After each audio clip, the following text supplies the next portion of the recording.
Hello guys, welcome to Pronouncist, your pronunciation guide. Today we will learn how to pronounce the word shown on the screen, metronidazole.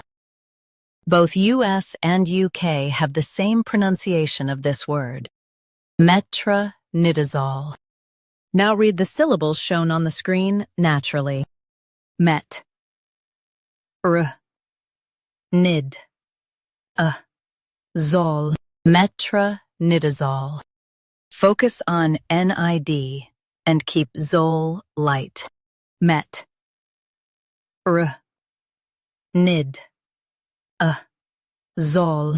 Metronidazole. Focus on NID and keep zol light. Met.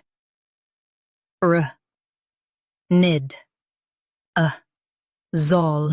Metronidazole. Focus on NID and keep zol light. Met.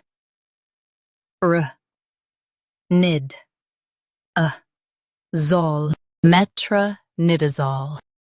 Practice repeatedly and you'll soon be able to say this word perfectly. The best way to practice is to repeat the syllable multiple times. The meaning of the word is treats bacterial infections. Try repeating this word several times to improve your pronunciation. We post daily videos on useful and commonly mispronounced words to help you speak clearly and confidently. Like this video and subscribe to Pronouncist for more pronunciation guides. Thanks for watching us.